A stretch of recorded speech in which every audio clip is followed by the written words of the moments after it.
Muito bom dia a todos. Nós estamos aqui nos estúdios da Brad Saúde, na Avenida Paulista, hoje, dia 4 de agosto de 2026, para trazer para vocês os nossos resultados do segundo trimestre desse ano de 2026. E eu vou começar aqui pelos nossos destaques. Nesse período, nós atingimos 13,6 milhões de beneficiários. São 99 mil adições líquidas no saúde e 130 mil adições líquidas no dental. A nossa sinistralidade nos últimos 12 meses permaneceu estável, em 83,3%. Já a nossa receita cresceu 10,8% e atingiu 13,9 bilhões de reais. O nosso lucro líquido de 1,1 bilhão de reais cresceu 24,8% nesse mesmo período. Já o nosso ROAE expandiu 4 pontos percentuais, atingindo 25,8% nesse período. E um destaque para a Atlântica. Nós crescemos o lucro da Atlântica em mais de 300% e atingimos 64 milhões de reais nesse mesmo período. Eu vou deixar os senhores aqui com o Pacheco e ele vai trazer os números dessa apresentação. Pacheco, por favor. Obrigado, Marinelli. Bom dia a todos. Pessoal, essa é a nossa primeira divulgação da Brad Saúde. A empresa, como vocês lembram, ela foi criada a partir de 1º de maio desse ano de 2026. Nós vamos começar apresentando os dados consolidados da Brad Saúde. Logo em seguida, a gente passa a explorar os resultados dos planos médico-hospitalares na Bradesco Saúde, em seguida na Odontoprev e, finalmente, na Atlântica Hospitais. Vamos dar início à nossa apresentação, então. Como o Marinelli comentou, o avanço na conquista de novos clientes foi muito importante no trimestre, no semestre e nos últimos 12 meses. Notem que a companhia hoje dispõe de uma carteira consolidada de 13,6 milhões de beneficiários, com um avanço importante no trimestre de 229 mil vidas e um avanço absolutamente orgânico de 855 mil vidas a partir de meados do ano passado. Esse é um avanço sem precedentes na história da companhia, na história dos portfólios. Em particular, queria chamar a atenção de vocês para a qualidade do crescimento. 1/3 das adições líquidas foi originado junto ao segmento PME, de pequenas e médias empresas. Esse é um mercado endereçável muito importante, que traz retornos superiores, tanto no saúde quanto no odontológico. A companhia dispõe de canais bancários exclusivos de distribuição, que resultaram em 104 mil novas vidas nos últimos 12 meses em saúde e 184 mil novas vidas no segmento odontológico no mesmo período. As nossas receitas foram de 54 bilhões de reais agora nos últimos 12 meses. Lembrando da primeira divulgação, aquela no final de fevereiro, em que nós apontamos um patamar de 52 bilhões de reais. O avanço foi de duplo dígito, tanto na variação semestral quanto na variação trimestral, como a gente demonstra aqui. A sinistralidade, ela se apresenta estabilizada, tanto nos últimos 12 meses quanto na observação semestral. O período mais longo sempre favorece o entendimento da dinâmica da sinistralidade. Passando especificamente para a última linha, na Brad Saúde, o resultado consolidado de 4,2 bilhões de reais nos últimos 12 meses, com um avanço importante de 28% agora no primeiro semestre e 25% no primeiro trimestre, atingindo 1,1 bilhão de reais. Bom, agora a gente sai dos dados consolidados e passa para os dados específicos de cada uma das unidades empresariais. A gente começa pela Bradesco Saúde. Na Bradesco Saúde, há claramente uma transição, notem aqui uma depuração da carteira no período de 2022 a 2024, a gente passa de 4 milhões para 3,8 milhões de beneficiários. Notem, desde meados do ano passado, uma recuperação gradual e recorrente, especialmente com qualidade na montagem dos novos beneficiários dos novos contratos, com disciplina de subscrição e um equilíbrio entre novos contratos empresariais e os novos contratos relacionados a pequenas e médias companhias, pequenas e médias empresas. As adições líquidas, então, Esse gráfico é muito interessante, que mostra o patamar negativo de 23 e 24, passando por outro tipo de performance, culminando em 300 mil novos clientes, novos beneficiários, agora no período de 12 meses até junho. Os prêmios ganhos, especificamente na Bradesco Saúde, a gente nota uma taxa de crescimento anual média desde 2022 de mais de 12% ao ano. Essa mesma taxa se observa agora no primeiro semestre, e 2 dígitos também no primeiro trimestre agora desse primeiro ano, atingindo 13 bilhões de reais. A gente passa agora para o lucro líquido na Bradesco Saúde, atingindo 3,5 bilhões de reais nos últimos 12 meses. Notem que é um patamar bastante diferente do observado ali nos anos de 2023 e 2024. Na variação do semestre, foram 33% a mais, na variação do trimestre, 37% a mais sobre o segundo trimestre de 2025. Agora a gente parte especificamente para os dados da Odontoprev. A Odontoprev, como sabem, lidera o mercado de planos odontológicos no Brasil desde 1998. O total de beneficiários atingiu 9,5 milhões de vidas agora em junho, com um crescimento importante na carteira empresarial e também na carteira de pequenas e médias empresas. A receita da companhia ela é líder de mercado de cerca de 2 bilhões e meio de reais, um crescimento na variação semestral e também na variação trimestral. Quando a gente analisa os dados de sinistralidade, notem que o padrão de sinistralidade, em particular na Odontoprev, em relação ao mercado de saúde, ele é muito diferenciado, menos da metade do observado nos planos especificamente médico-hospitalares. Isso faz com que a companhia tenha, devido à sua plataforma tecnológica, padrões de retorno muito superiores à indústria. Especificamente no lucro líquido, a companhia tem uma margem líquida em relação à receita de mais de 20% ao ano, mais uma vez, em função da sua escala, em função da sua plataforma tecnológica. Ano passado, tivemos alguns efeitos não recorrentes positivos que elevaram o nível de lucratividade para 550 milhões de reais, patamar esse que vem se mantendo acima de R$500 milhão de última linha, ano após ano. Partindo agora para Atlântica Hospitais. Observem aqui a evolução constante e contínua já até 2030, com os projetos já contratados, já efetivados. Eram cerca de 1.900 leitos ali no ano de 2024, a gente está agora num patamar de cerca de 2.900 leitos nesse ano de 2026. Informamos agora a inauguração de um novo equipamento em Bauru, no estado de São Paulo, um novo equipamento em São Conrado, no Rio de Janeiro, que estará pronto ali por volta de 2030. Com isso, a evolução da capacidade total de leitos da companhia chegará, naquele momento, acima de 4.000 leitos. A gente parte também para um slide muito importante, Marinelli chamou a atenção de todos vocês. Notem que a companhia, a partir do segundo trimestre do ano passado, já passa a ter um resultado positivo, que agora ele atinge um outro patamar. Na variação do segundo trimestre com esse segundo trimestre agora de 2026, o lucro líquido da Atlântica mais que quadruplica.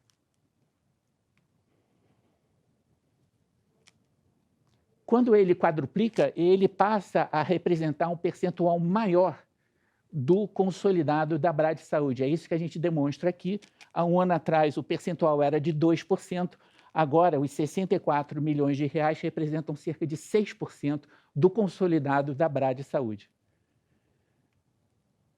Bom, pessoal, esses eram os nossos principais comentários dessa nossa primeira divulgação da Brad Saúde.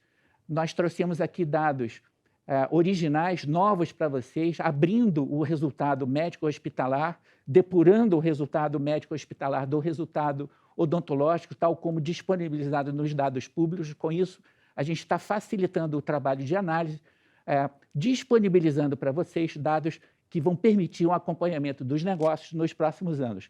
As nossas principais métricas, a gente reforça aqui mais uma vez. Uma carteira consolidada de quase 14 milhões de beneficiários, com uma manutenção de sinistralidade, crescimento de 2 dígitos na receita, um lucro líquido que vem se beneficiando de uma de uma série de ganhos de eficiência e estabilidade na sua estrutura de custos e, finalmente, gerando retornos importantes, inclusive patrocinados pela maior e melhor performance da Atlântica Hospitais. Queria agradecer a atenção de todos e passar agora para a sessão de perguntas e respostas.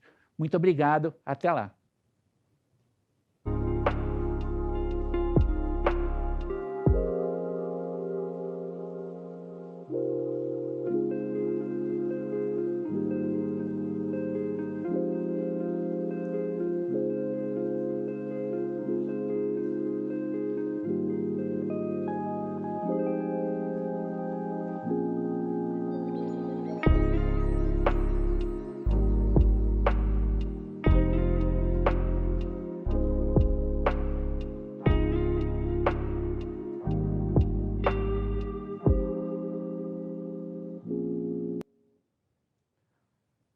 Mais uma vez, bom dia a todos. A gente está aqui abrindo a sessão de perguntas e respostas. A gente conta também, a partir de agora, com a presença de Vinícius Cruz, CFO da Bradesco Seguros e CFO da Brad Saúde. Bom, a nossa primeira pergunta vem do Leandro Bastos, do Citibank. Leandro, por favor. Bom dia, pessoal. Obrigado. São duas perguntas aqui do nosso lado. Acho que a primeira aqui para explorar um pouquinho sinistralidade, né? No último trimestre, vocês trouxeram aqui uma mensagem de conservadorismo, né? E quando a gente olha aqui no semestre, realmente a sinistralidade ela ficou ali meio parada, né? No ano contra ano. Acho que eu queria pegar aqui uma visão assim com o que vocês têm agora de observação de utilização e até levando em consideração aqui a base do quarto trimestre, que em tese é um compra um pouco mais acessível. Se vocês seguem também com a visão mais pé no chão aqui de conservadorismo, ou se já dá para imaginar eventualmente aqui uma melhora de sinistralidade para o ano, olhando o que se apresenta aí para o segundo semestre. Acho que esse é um primeiro ponto. Um segundo ponto aqui, falando um pouco mais de comercial, né? Acho que está bem clara aqui a robustez de Neredes, e a gente observou também, acho que talvez como consequência disso, um incremento ali na despesa de comercialização, né? Então, acho que era duas em um aqui, pegar um pouquinho a estratégia de CAC, né, e de comissionamento, e se tem alguma orientação aqui do direcional para essa linha de despesa comercial também para frente. Obrigado. Bom, primeiro, obrigado, Leandro, por estar participando aqui com a gente. Obrigado da pergunta.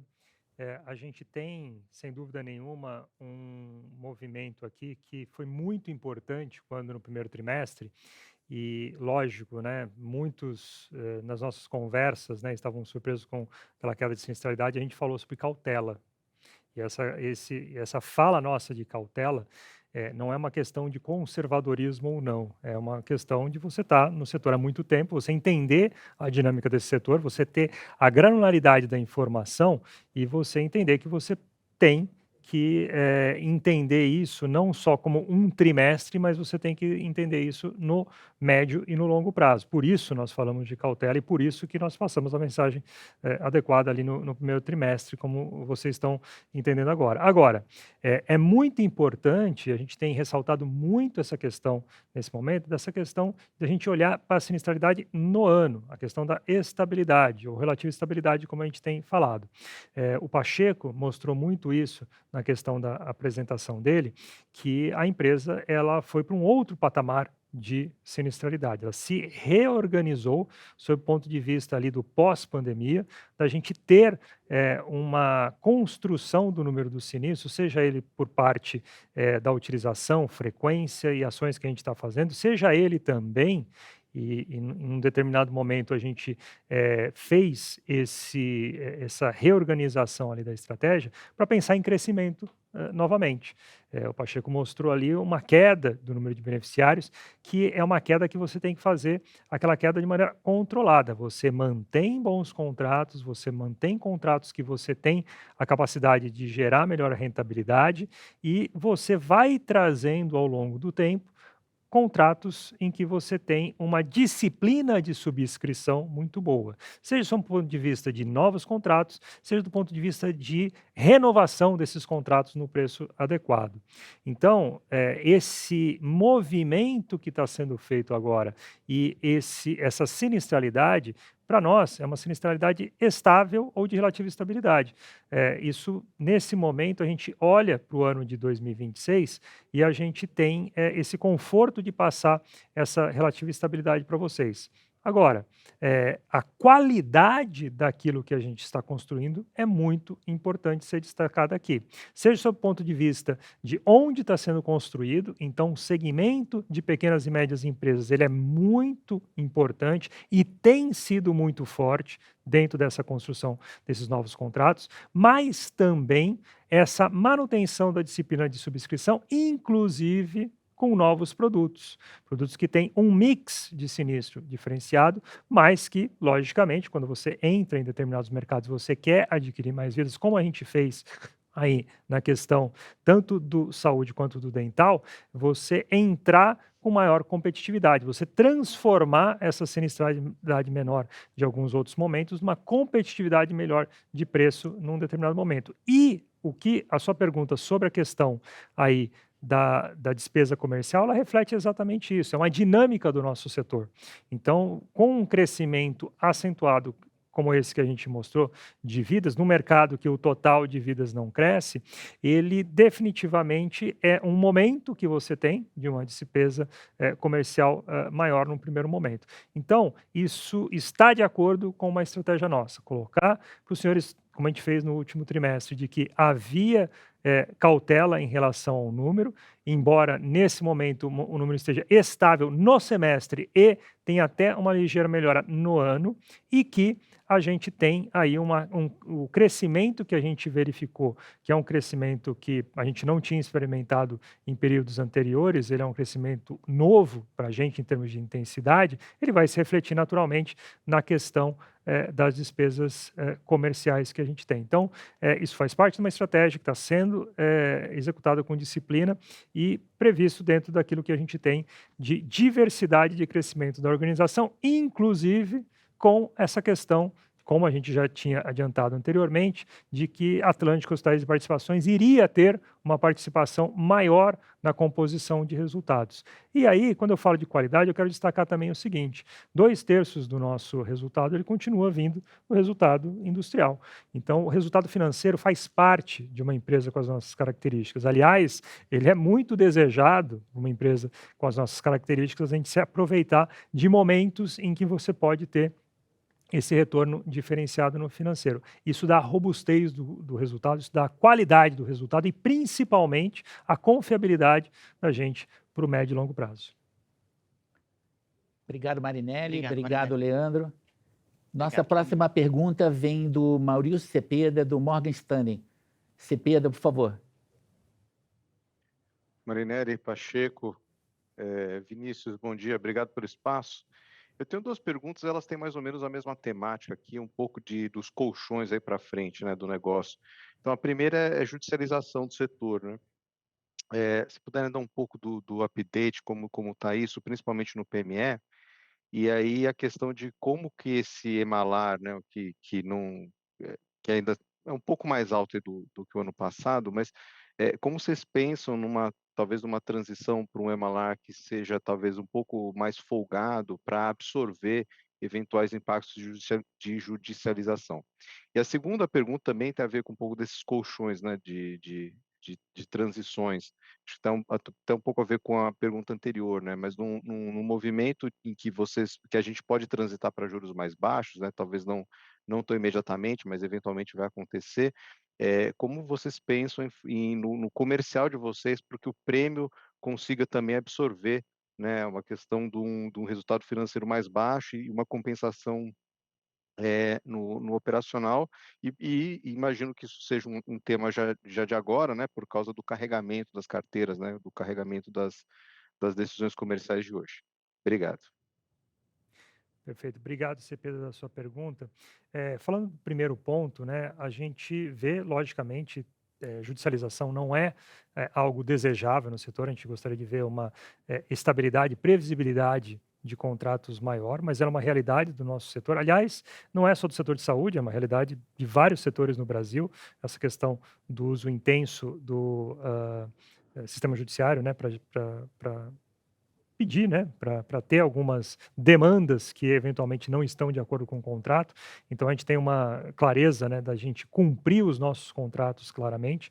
Agora, quando você coloca isso sob o ponto de vista de sinistralidade, nesse momento, tudo aquilo que eventualmente vai para uma judicialização, existe, por exemplo, uma liminar para a gente cumpre, e isso automaticamente vira sinistro. Então, isso já está dentro da sinistralidade que a gente está apresentando para vocês. Não vemos nesse momento nenhum grande movimento ou nenhum grande elemento que possa mudar de maneira estrutural via judicialização qualquer tema nosso de sinistralidade. Nós temos as nossas teses de defesa, nós temos as nossas áreas que constroem, inclusive, isso a partir do conhecimento adquirido, tanto nosso quanto de outras operadoras, né? A gente está muito conectado com o setor. Então, estruturalmente, isso já está, faz parte do sinistro, e dois, não vemos absolutamente nada hoje que possa mudar isso de maneira estrutural. Sob o ponto de vista aí dos juros mais baixos, né, sem dúvida nenhuma, isso é alguma coisa que a gente deve migrar para, pelo menos essa é a expectativa de todos. Não é algo que, nesse momento, a gente traga uma preocupação muito grande, porque no final das contas a gente tem uma carteira grande, diversificada, de reservas, e a gente também entende que isso faz parte do resultado, mas sem o resultado industrial é inviável tocar a organização. E nós melhoramos isso nos últimos anos. É só ver o nosso índice combinado de anos anteriores e ver o índice combinado mais recente. Então, claramente, a gente tem uma capacidade de gerar resultados a partir do componente industrial nosso, que hoje, como o Brad Saúde, tem várias fontes, mas, logicamente, isso é expresso, inclusive, nas fontes da lucratividade, que ela ainda tem uma parte muito importante vindo de Bradesco Saúde ou Odontoprev. Agora, por isso é tão importante o movimento nosso de crescimento. Nós fizemos esse movimento de crescimento de maneira estruturada, de maneira estratégica, com muita disciplina de subscrição. E, num primeiro momento, isso significa ser mais competitivo, ser promocionado em termos de preço, trazer carteiras, confiar numa característica nossa, que ela existe tanto no segmento PME quanto no segmento empresarial, de que nós temos uma manutenção de carteiras elevada. Então, trazer essas vidas, recompor o nosso tamanho de carteira, ganhar cada vez mais robustez, inclusive com o mercado, né, de prestadores, na questão das negociações, pelo tamanho, né, pelo tamanho de vidas que nós temos. E construir, através de uma marca desejada, uma marca que ela é respeitada e que os clientes querem ficar, a nossa rentabilidade futura. Então, esse tripé de crescimento, lucratividade, o lucro e a questão da sinistralidade, ele é um tripé que você vai querer sempre maximizá-lo, mas o principal ponto é a qualidade de como esses elementos estão trabalhando. Então, nós estamos trabalhando com estabilidade, ou relativa estabilidade dentro da sinistralidade, crescimento de lucro e um crescimento expressivo de vidas. Então, é essa a equação, e isso faz parte da nossa estratégia para esse médio e longo prazo. Legal. Obrigado, Marinelli. Obrigado, Obrigado, Marinelli. Cepeda. Nossa próxima pergunta vem do Samuel Alves, do BTG Pactual. Samuel, por favor. Obrigado, Marinelli. Bom dia, Vinícius, Pacheco e demais diretores. Pessoal, eu queria explorar, voltar no tema aqui da sinistralidade. Vocês falaram muito dessa questão da manutenção, né? Eu queria explorar um pouquinho como que vocês enxergam essa sazonalidade de sinistralidade usual agora no terceiro trimestre, né? Se seria justo a gente imaginar uma piora de sinistralidade no terceiro trimestre e depois uma melhora, né, mais importante no quarto, né, levando essa dinâmica mais flat que vocês comentavam há pouco sobre a sinistralidade. Essa é a primeira. E a segunda, se vocês pudessem falar um pouquinho sobre nível recorrente de payout. A companhia fez uma distribuição de JCP, né, dentro do exercício ali do segundo trimestre, né? Se a gente poderia ler aí esse nível como um nível recorrente trimestral, se poderia ser crescente perante esse nível, né? E como que vocês imaginam aí a redução da taxa efetiva de imposto, né, por conta desse nível recorrente. Obrigado. Obrigado, Samuel.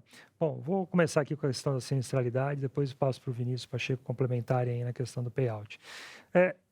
Se a gente olhar para 2025, e 2025 é um ano em que a gente tem um nível de sinistralidade que ele não é comparável com nenhum dos outros anos, ele ficou bem melhor do que os anos anteriores, né? Você vai ver que ele tem uma tendência ali ao longo do ano. Usualmente, se você pega uma série histórica mais longa, você vai ver que sinistralidade no terceiro tri é uma sinistralidade mais puxada do que nos demais trimestres.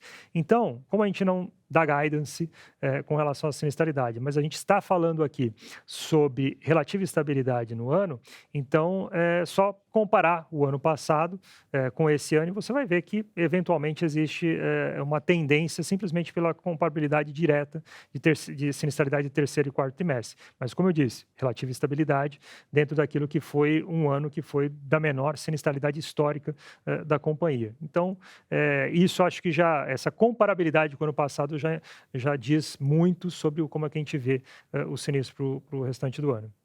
Exato, Marinelli. Com relação ao payout, Samuel, é importante destacar que a gente fez o closing da operação no dia 30 de abril e já no encerramento do primeiro semestre a gente fez a primeira divulgação de distribuição de JCP para a base de acionistas aqui da companhia. Obviamente ela começa numa base menor do que a base full que a gente vai capturando ao longo do ano, e a ideia é que a gente recorrentemente revisite o payout no sentido de, primeiro, observar a nossa política que está estabelecida dos 50% do nosso resultado, inalterada em relação ao Odontoprev anterior à transação, e que a gente observe aqui todos os projetos e uso dos recursos para poder fazer recorrentemente a utilização desses mecanismos. Esse mecanismo já conferiu uma melhora discreta em relação à alíquota efetiva no período, e nós seguiremos fazendo todas essas avaliações e todas essas propostas à medida que o tempo for passando, comparando com os projetos. Mas acho que a primeira sinalização, num período tão curto da implantação da companhia, foi também para sinalizar essa disciplina que a gente vai ter para os resultados e para a distribuição na base de acionistas. Obrigado, Marinelli. Obrigado, Vinícius. Marinelli, bom dia. Obrigado, Samuel. Nossa próxima pergunta vem do Gustavo Miele, da Goldman Sachs. Gustavo, por favor. Bom dia, Pacheco, Marinelli, Vinícius. Obrigado pela apresentação. Eu queria explorar 2 pontos também, por favor. O primeiro deles em relação a ticket, né? Quando a gente olha o ticket de saúde, tirando o produto administrado, que a gente teve um crescimento modesto, né, de 2% ano contra ano, que entendo que isso aqui talvez esconda dinâmicas diferentes de mix e de reajuste de carteira, né? Eu queria que vocês tentassem ajudar a gente a entender um pouco melhor como que esse 2% de crescimento ele se quebra entre o reajuste de carteira que vocês estão implementando aqui nos contratos existentes e o que é, de repente, o impacto detrator de produtos mais eficientes, mas mais baratos, entrando na base aqui da companhia. Se vocês pudessem dar uma ordem de grandeza aqui, acho que ajudaria bastante a gente a modelar a dinâmica futura de ticket da seguradora. Esse seria um primeiro ponto. E um segundo, queria ouvi-los um pouco sobre cenário competitivo, principalmente em São Paulo, né? A gente observa aqui uma tendência de crescimento, como vocês destacaram no começo, bastante pujante, né? Eu queria entender se isso aqui é fruto só de fato, uma agenda micro um pouco mais forte aqui nas ações brutas de vida, ou se vocês estão vendo, de repente, um cenário competitivo, principalmente em São Paulo, pouco mais racional, eu diria, aqui, talvez com um pouco menos de agressividade, que se isso pode ter eventualmente trazido alguma ajuda. São esses 2 pontos, pessoal. Muito obrigado. Gustavo, obrigado pela sua pergunta, né? E eu acho que as 2 perguntas que você fez, elas estão muito conectadas, né? Porque no final das contas, essa competitividade, ela é preço no final do dia, seja de recomposição de preços, seja de novos preços e novos produtos, e isso acaba diretamente impactando no primeiro item que você comentou, que é o ticket de saúde ex administrados. Então, esse crescimento que a gente viu no ano contra ano do ex-administrados, ele tem a ver com a questão promocional, ele tem a ver com a questão do lançamento de novos produtos em diversos mercados e vem logicamente conectado com a questão do crescimento que a gente viu. Então, é importante que, vindo de um momento em que a gente fez uma reorganização da carteira para maior rentabilidade e sinistralidades menores, a gente reorganizasse esse investimento vindo dessa sinistralidade menor em maior competitividade. Senão, a gente deixa de crescer. E, como eu disse, é um tripé: lucro, sinistralidade e crescimento de carteira. Nós entregamos aí um crescimento que ele tem sido um crescimento muito importante de vidas no saúde e que, ao longo do tempo, a gente tem a capacidade de, com um produto diferenciado que é desejado e que a gente sabe que a gente tem uma capacidade de ter taxas de churn abaixo daquilo que é a média de mercado, seja no empresarial, seja no PME, e que a gente tem trabalhos estruturais aqui dentro para a gente reduzir, que a gente traga uma rentabilidade cada vez melhor nesses contratos pelo futuro. Então, a recomposição de competitividade, trazer crescimento e mirar uma composição de resultado maior para o futuro, é isso que a gente tem buscado nesse momento. Com relação aí essa questão da competitividade, isso tem tudo a ver, a gente tem feito uma competitividade bastante importante, principalmente no PME. A gente tem falado de produtos, promoções, novos mercados, produtos regionais, inclusive, que a gente tem lançado. Agora, quando a gente fala do empresarial, a gente tem visto, e aí um pouco diferente do que a gente vinha comentando anteriormente, às vezes algum pouco de irracionalidade em algumas renovações. Então, definitivamente, o nosso crescimento ele é algo que traz um movimento para o mercado, um movimento para o setor, e às vezes a gente se depara com algumas ofertas que a gente não consegue encontrar racionalidade nelas ou não consegue encontrar rentabilidade naquela manutenção daquela carteira frente ao que a gente está sendo exposto por aquilo que o mercado está colocando. E aí é muito simples, nós somos bastante disciplinados nesse aspecto. A carteira ela tem que ser rentável. Não adianta a gente ter um cliente que fica com a gente por mais um ano e daqui a pouco ele tem um problema enorme de sinistralidade dentro da carteira. Então, a nossa disciplina nisso tem sido muito grande. A gente está garantindo uma rentabilidade dentro da carteira e está fazendo isso cada vez mais acentuada. Vimos isso acontecer o ano passado muito intensamente, vimos isso ficar mais rarefeito, ficar menos intenso, e depois acabamos vendo agora nos últimos meses, e inclusive por esse crescimento nosso, parece que a gente tem um cenário competitivo mais agressivo, como você mesmo disse, mas nós estamos privilegiando a disciplina de subscrição e a disciplina de reorganização de preços dentro da nossa carteira. Muito obrigado. Obrigado. Nossa próxima pergunta vem do Joseph Giordano, do JP Morgan. Joseph, por favor. Olá, bom dia a todos. Bom dia, Carlos, Vinícius, Pacheco. Obrigado por pegar a minha pergunta. Eu queria explorar 2 pontos aqui. Um no top line, então continuar um pouquinho essa questão de competitividade. Queria explorar aqui a oportunidade de planos regionais, então entender como é que está o mix hoje entre venda de planos nacionais e regionais, o que é a oportunidade disso, principalmente olhando a vasta base de agências do Bradesco. E o segundo ponto, ele vai um pouco na despesa. Então, agora a gente tem uma empresa integrada, então queria entender de vocês o que a gente poderia ver de sinergia, né? Vocês podem indicar onde talvez são os principais bolsões de integração.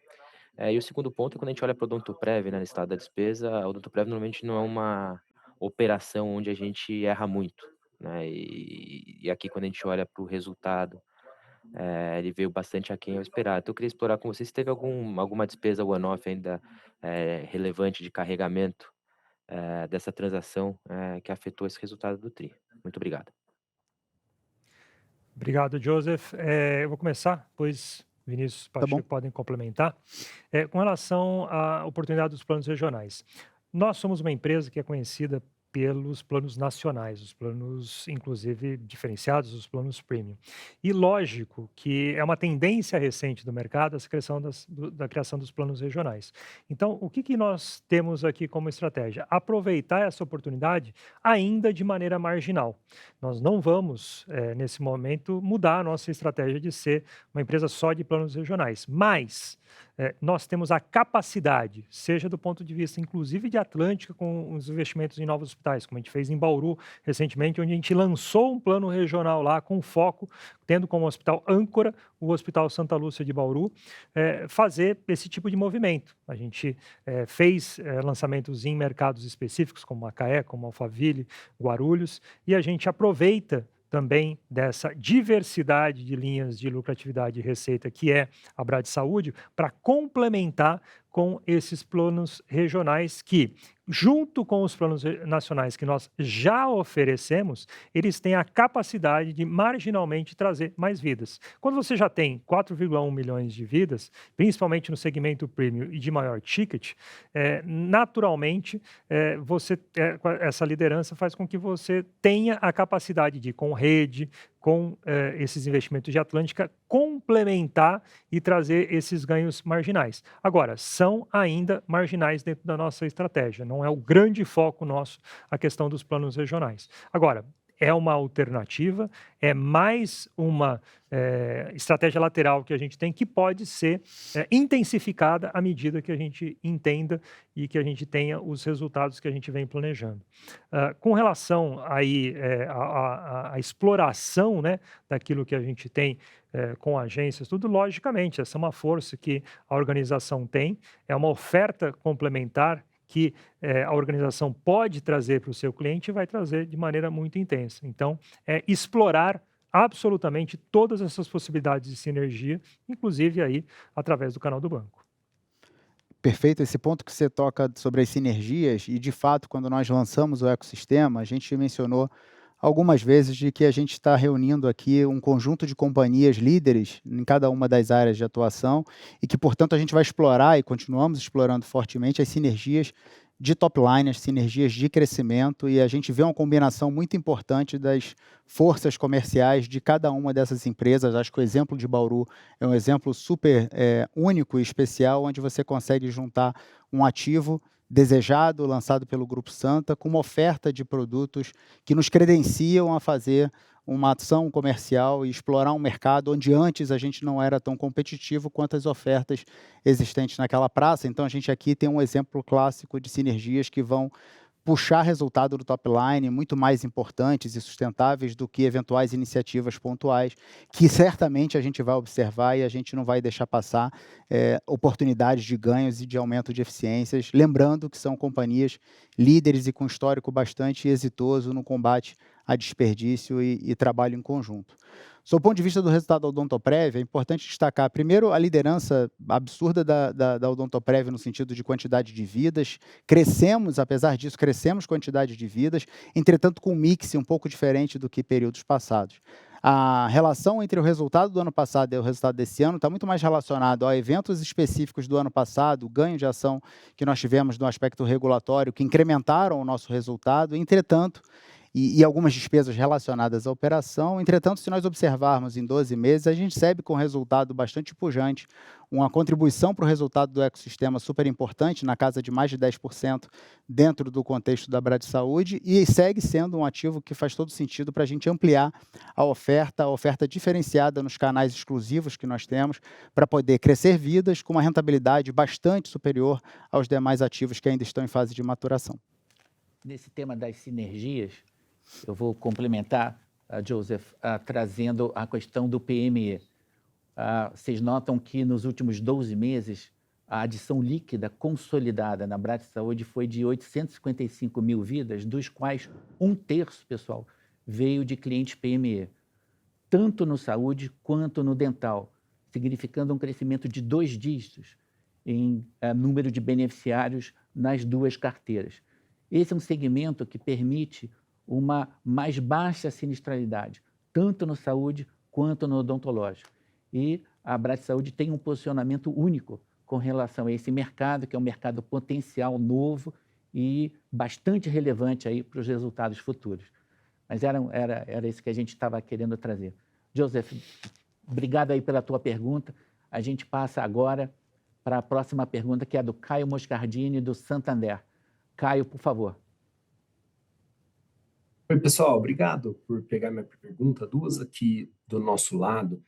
Marinelli, quando vocês pensam no desenho do produto, né, que está sendo lançado, e aí no nosso entendimento eles têm carregado mais coparticipação, talvez um menor nível de reembolso, ou seja, que deveriam ser mais sustentáveis do ponto de vista de sinistro, e também um mix, né, que parece ser melhor, dado que o PME teoricamente carrega mais margem do que o corporativo.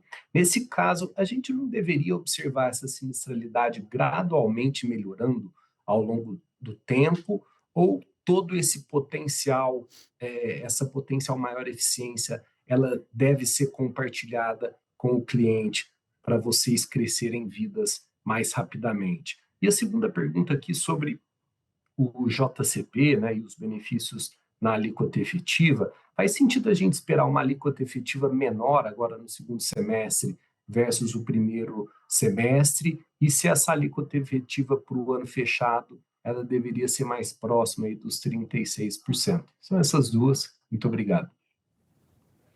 Obrigado, Caio, da sua pergunta. Vou começar aqui, depois o Vinícius complementa. Perfeito. Então, com relação aí à questão dos produtos, definitivamente eles têm que ser sustentáveis.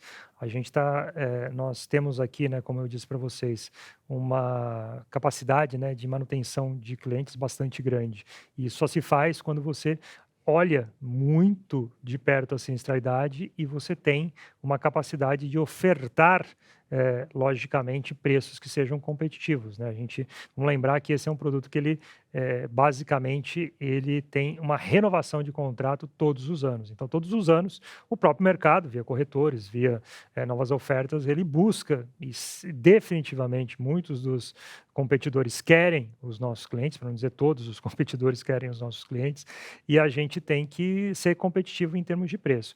Na formatação desses novos produtos, a gente sempre trabalha com elementos como você trouxe, com participação, a questão de desenhos, né, de reembolsos que tenham outros tipos de desenho. A gente trouxe a questão do reembolso para um nível bastante inferior comparativamente com o que a gente já teve no passado, principalmente combatendo fraudes. A gente tem uma capacidade, uma clareza muito grande de que a gente fez esse trabalho, mas, ao mesmo tempo, você tem uma evolução em determinados segmentos, e a gente tem muito claramente fatiado, né, todos esses segmentos de uso e identificado onde que estão as grandes variações, principalmente em termos de custo médio por visita. Então, existem alguns segmentos de mercado, algumas especialidades que a gente viu isso acontecendo de uma maneira acentuada em termos de custo médio por visita, custo médio por procedimento, e nós já, logicamente, temos trabalhado todos os elementos de relação com prestadores, a questão de tabelas de remuneração, a questão de empacotamento de procedimentos, exatamente para conter determinados pontos onde a cadeia se aproveita, né, de movimentos para aumentar a receita média, né, pela visita. Então, a gente já está trabalhando muito intensamente nisso e já temos vários desses resultados já sendo incorporados, e a gente vai trabalhar cada vez mais isso para o restante do ano.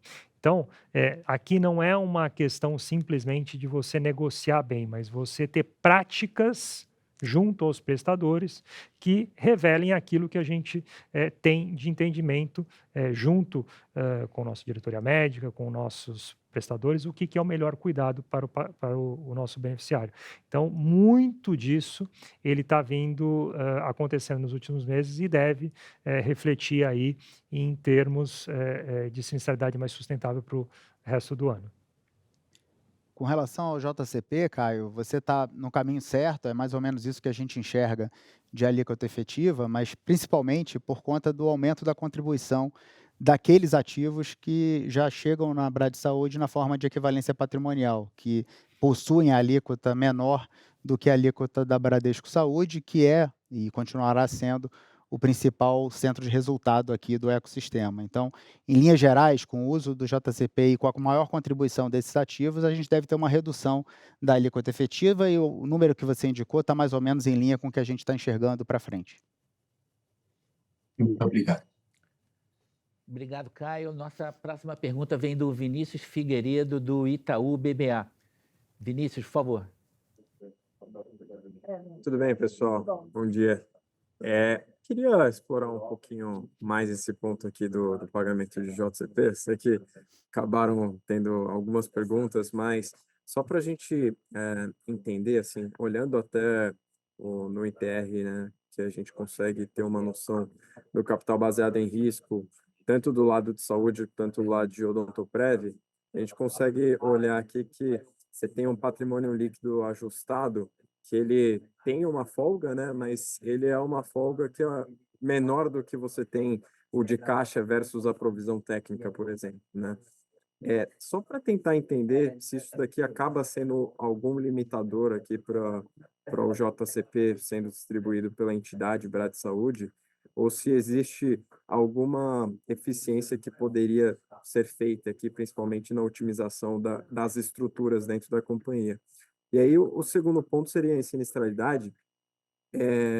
Assim, todo mundo já explorou um pouco isso aqui nas perguntas, mas algo que a gente consegue olhar no número da ANS em específico é que se você compara vocês com alguns principais competidores, você ainda tem, assim, por mais que venha aumentando bastante os métodos de remuneração dos hospitais mais alternativos, né? O fee-for-service ele é muito grande, né, dentro do sinistro de vocês quando comparado com esses peers. Vocês ainda enxergam isso daqui como um vetor? Dá para a gente pensar em mais eficiência sendo extraída desse ponto? Ou vocês acham que tem alguma peculiaridade aqui do sinistro de vocês, até por conta do segmento mais premium, que acaba limitando um pouco isso? Bom, são esses os pontos. Obrigado. Eu vou pegar aqui, começando pelo JCP.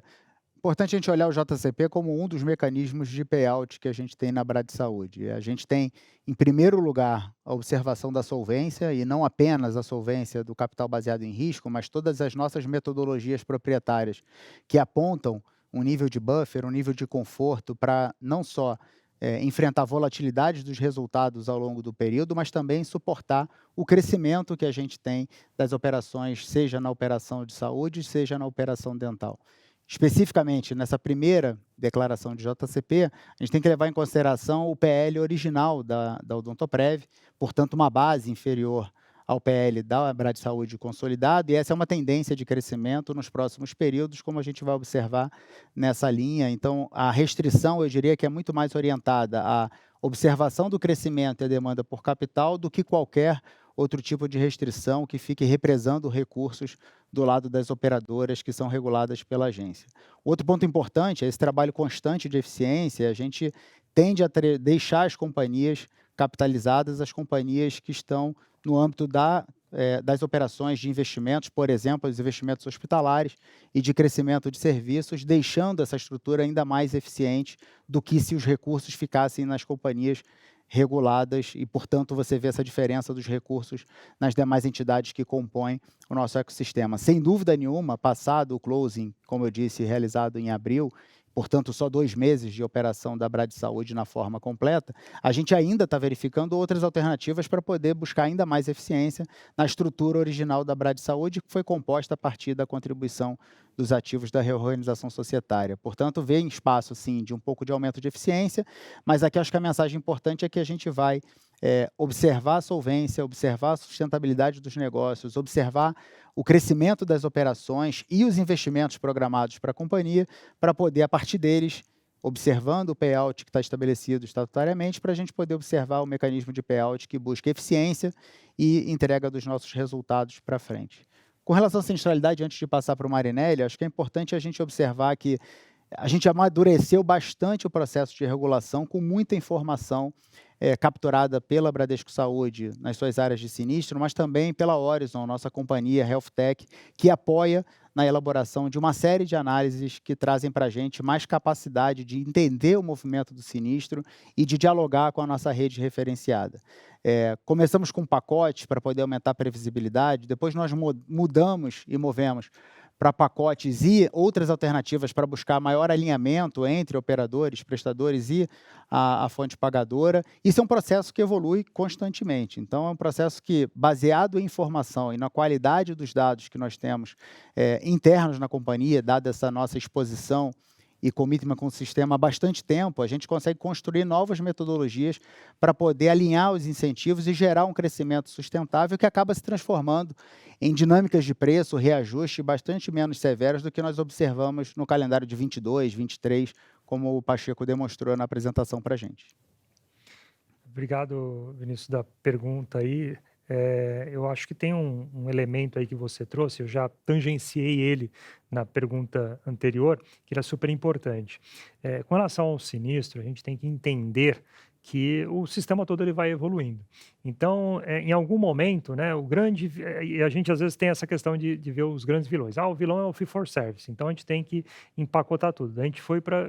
Daí o mercado vai para essa questão do empacotar. E aí a gente descobre que mesmo você empacotando algumas coisas, elas saem daquilo que você previu que ela ia acontecer. E a gente viu muito isso acontecer com alguns modelos de empacotamento que a gente viu.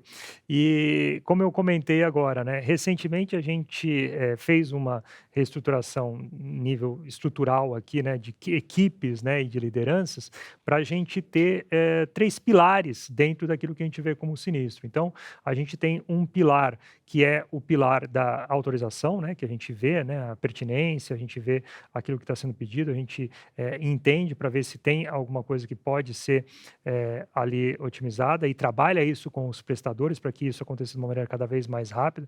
A gente faz essa liberação de maneira historicamente muito rápida e a gente vai ter também, quando você vê, né, no final da cadeia, a questão da auditoria de contas. E é uma auditoria que também ela vê como que aconteceu aquela conta, se a utilização foi adequada, o tempo de permanência, os elementos que fazem parte daquela conta. Mas o durante você não tinha muita essa visão do que acontecia. Então, a gente cada vez mais vai ter, e a gente organizou dessa maneira, uma estrutura que vai trabalhar em conjunto com vários desses prestadores sobre o que está acontecendo e como está acontecendo e a otimização disso. Isso vai trazer uma capacidade de previsibilidade para a questão do sinistro muito grande e sempre em parceria com o prestador, porque afinal de contas ele que está prestando o serviço e tem aquela responsabilidade, mas trabalhando junto com ele para otimizar e dentro do melhor interesse dele, de tempo de pagamento, de não ter questões administrativas envolvidas no faturamento e fazer o pagamento adequado, uma quantidade de atendimento adequado para a pessoa adequada. Isso vai fazer com que estruturalmente a gente também acabe mudando o perfil de sinistro para o futuro. Muito obrigado pelas respostas. Obrigado, Vinícius. Nossa próxima pergunta vem do Gustavo Tizeu, da XP. Gustavo, por favor. Opa, obrigado, Pacheco. Tudo jóia, Marinelli Cruz. São duas aqui do nosso lado também e as duas são relacionadas à Atlântica. A Atlântica, de fato, mostrou um resultado forte, né? Ela cresceu muito nos últimos, nesse TRI versus o ano passado. A gente queria tentar entender o quanto disso, de fato, é recorrente, se teve alguma tipicidade ali dentro e o que foram os principais drivers, se é de fato a Atlântica D'Or, se é algum dos outros hospitais, Grupo Santa que está trazendo esse crescimento mais forte e se tem algum target de, olha, eu espero que o lucro seja 3, 4% de 2026 relacionado a hospitais. E a segunda questão é o potencial de expansão dessa vertical, né? Vocês comentaram que estão buscando interiorizar, né? Ir para regiões e vocês precisam ter um hospital e o Grupo Santa vem fazendo essa parte para vocês, ou pelo menos começou, é mais para entender o pipeline. Vocês têm um pipeline possível de aquisições ou de o que é que seja de projetos quando vocês entram para essas outras regiões e se puder dar uma ideia se o Grupo Santa é a vertical, é só para a gente tentar entender qual que é o potencial de entrada aqui para o interior. São essas duas questões. Obrigado, pessoal.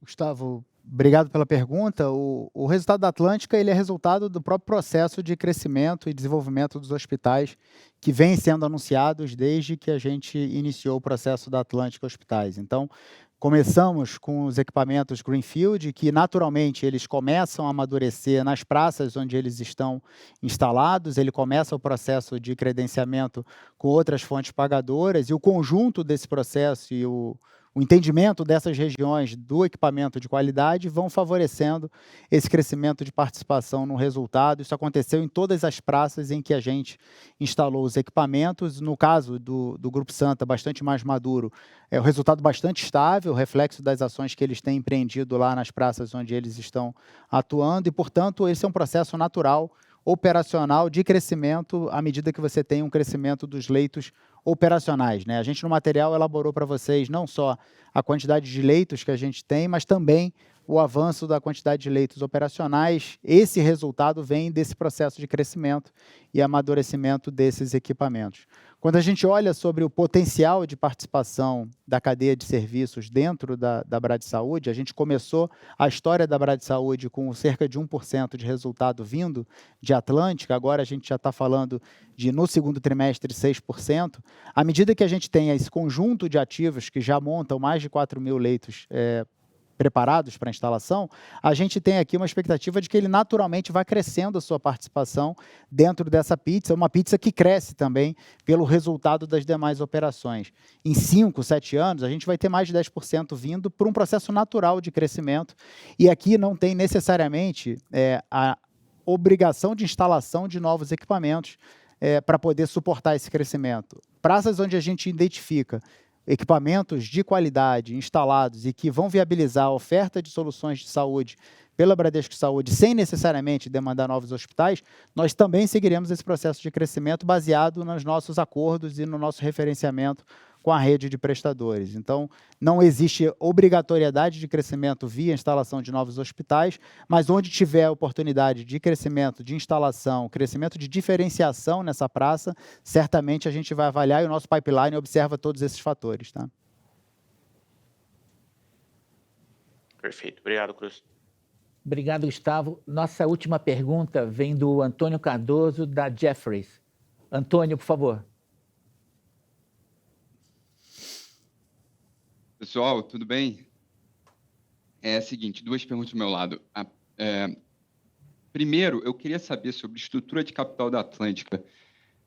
Assim, todo mundo financia hospital com dívida. Vocês pretendem em algum momento fazer isso ou vai ser realmente só capital próprio? Segunda pergunta é sobre... Impacta vocês menos do que outros, mas vocês ainda têm 35% da carteira ex-administrados em SME. Então, eu queria saber o seguinte, o STJ consolidou o entendimento de caracterizado o plano falso coletivo, aplicam-se as mesmas leis de reajustes que se aplicam aos planos individuais. Eu queria saber o quanto isso preocupa, o quanto não preocupa, como está essa questão, essas discussões e essa relação de plano falso coletivo, potencial risco aqui dessa parte da carteira de vocês de SME. Obrigado, pessoal. Vou pegar a primeira da Atlântica. A gente não vai abrir mão de avaliar, Antônio, as melhores oportunidades de investimento e a melhor estrutura para poder maximizar a eficiência. Até esse momento, dada a conjuntura, dadas essas condições, fez bastante sentido nós fazermos esses movimentos com recursos próprios. Mas a gente vai estar sempre avaliando oportunidades de maximização desses resultados. Lembrando que a gente tem um pipeline de iniciativas, uma série de outras operações em avaliação e, com isso, a gente consegue estruturar da melhor forma as estruturas. Eu acho que, nesse momento, essa fortaleza de balanço que a gente tem, de um balanço sem dívida, que tem favorecido bastante o nosso resultado financeiro, é bastante importante e a gente enxerga isso como uma vantagem competitiva super importante da Atlântica. Bom, com relação aí à sua pergunta, e obrigado, Antônio, da pergunta aí, o que a gente tem? Nós vendemos planos empresariais. E na hora de você vende esses planos empresariais, ele tem que ser vendido por um CNPJ, esse CNPJ ele tem que estar regular, e existe toda uma contratualização que é regulada pela Agência Nacional de Saúde em relação a esse contrato e esse modelo. Então, toda venda que eu faço, ela tem todos esses elementos.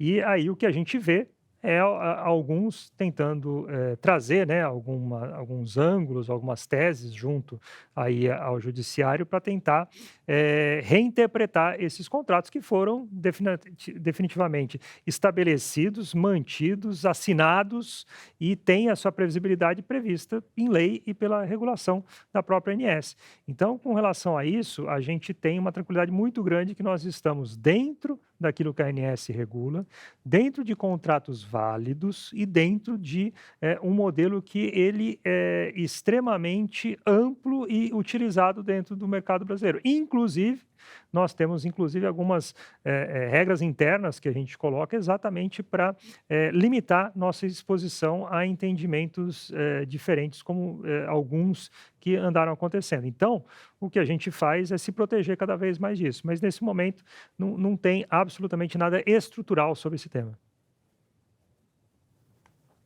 Tá bom, pessoal. Ficou muito claro. Obrigado, hein? Até mais. Pessoal, a gente encerra aqui esse webcast com relação aos resultados da Brad Saúde no segundo trimestre de 2026. Queria informar aqui que todos os nossos materiais de relações com investidores se encontram disponíveis no nosso website, que é o saud3.com.br. Muito obrigado, um abraço a todos, um bom dia.